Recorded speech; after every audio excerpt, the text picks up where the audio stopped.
Welcome back to our channel cooking Katta. तर जसं काही आता उन्हाळा चालूच झाला आहे, तर मग मी आता तुम्हाला थंडगार पेय दाखवणार आहे। त्यासाठी आपल्याला एक कलिंगड घ्यायला लागणार आहे, चाट मसाला, सब्जा इथे भिजत घातलेला आहे, चवीप्रमाणे मीठ थोडंसं घ्या, साखर घेतलेली आहे, पिठी साखर आणि पुदिना, आणि इथे चाट मसाला आहे। तर अशा प्रकारे आपण करू शकतो। तुम्हाला बर्फ हवा असेल तर बर्फही तुम्ही घेऊ शकता त्याच्यामध्ये। तर चला तर आपण कृतीला सुरुवात करूयात। तर मिक्सरच्या भांड्यामध्ये प्रथम तुम्हाला आपण जे कलिंगड घेतलेले आहेत त्याचे बारीक मी कट केलेले आहेत, त्याचे बिया वगैरे काढलेले आहेत आणि त्या मिक्सरमध्ये आपण घ्यायच्या आहेत। आणि थोडेसे बारीक असे कापून बाजूला पण ठेवून द्या, म्हणजे नंतर पण आपल्याला ते टाकता येतात। तर सगळाच वापरू नका। आणि गोड असतोच कलिंगड, त्याच्यामुळे मी पिठी साखर जास्ती वापरत नाही आहे। तुम्ही हनी मध पण ह्याच्यामध्ये वापरू शकता पिठी साखरेच्या ऐवजी। पुदिन्याची पानं घेतलेली आहेत, थोडंसं तुम्ही लिंबू पण पिळू शकता, लिंबाचा रस पण चालू शकतो त्याच्यामध्ये।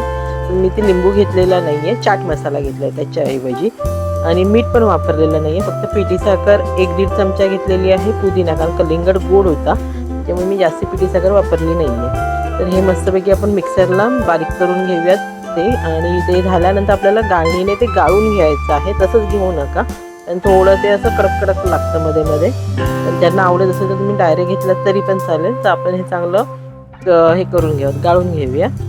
अशा प्रकारे ते होतं झाल्यानंतर त्याच्यामध्ये मी नंतर कलिंगडाचे बारीक पीस पण टाकलेले आहेत, तुम्ही बर्फ टाकू शकता त्याच्यामध्ये।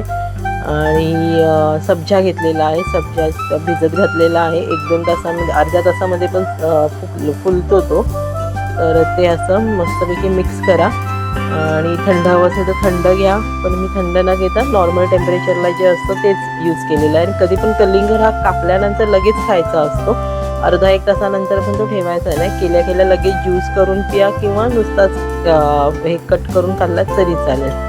अशा प्रकारे मी त्याच्यामध्ये बारीक असे पीसेस करून टाकलेले आहेत, आणि सब्जा घेतलेला आहे। एका सर्विंग ग्लासमध्ये तुम्ही घ्या आणि ते त्याच्यामध्ये घेऊन पिऊ शकता, त्याचा आनंद घेऊ शकता। तर रेसिपी आवडली तर चॅनलला सबस्क्राईब करा। असेच नवीन आता उन्हाळ्याचे मी व्हिडिओ करणार आहेत, जे काही समर ड्रिंक असतात तसे मी बनवणार आहे, तर नक्कीच तुमच्यापर्यंत ते शेअर करा।